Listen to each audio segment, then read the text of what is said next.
முதல் அறிவிப்பு, இந்த மாவட்டத்தோட தொழில் வளர்ச்சியை ஊக்குவிப்பதற்காக சேத்துப்பட்டு வட்டம் ஏந்தல் கிராமத்தில் 12 கோடி ரூபாய் மதிப்பீட்டில் 37 ஏக்கர்ல புது சிட்கோ தொழிற்பேட்டை அமைக்கப்படும். இரண்டாவது அறிவிப்பு,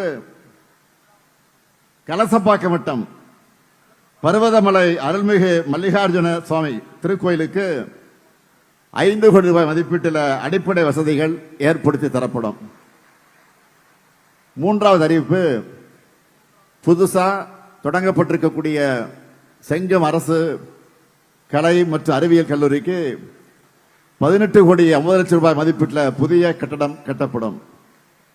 நான்காவது அறிவிப்பு, வந்தவாசி வட்டம் கீழ் சீசமங்கலம் கிராமத்தில் 2.02 ஹெக்டேர் பரப்புல வீரிய ஓட்டுரக குடித்தட்டு காய்கறி நாற்றுகளை உற்பத்தி செஞ்சு வழங்கக்கூடிய வகையில் புதிய உயர் தொழில்நுட்ப நாற்றங்கால் 1 கோடி ரூபாய் நிதி ஒதுக்கீட்டில் அமைக்கப்படும். இதன் மூலம் கீழ் சீசமங்கலம் மற்றும் பக்கத்தில் இருக்கக்கூடிய எல்லா கிராம விவசாயிகளும் பயனடைய போறாங்க.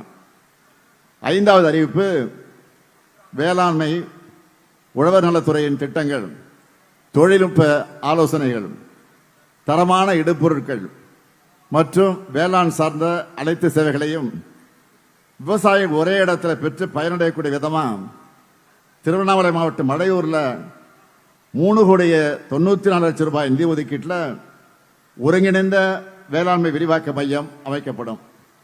ஆறாவது அறிவிப்பு, திருவண்ணாமலை மாவட்டம் அத்தியந்தல்ல நெல், சிறுதானியங்கள், பயிர் வகைகள், எண்ணெய் வித்துக்கள் போன்ற பயிர்களின் உயர் விளைச்சல் ரக சான்றளிக்கப்பட்ட தரமான விதைகளை விவசாயிகளுக்கு காலத்தை வழங்கிட 250 மெட்ரிக் டன் கொள்ளளவு கொண்ட சேமிப்பு கிடங்குடன் கூடிய விதை சுத்திகரிப்பு நிலையம் 2 கோடி 40 லட்சம் ரூபாய் நிதி ஒதுக்கீட்டில் அமைக்கப்படும்.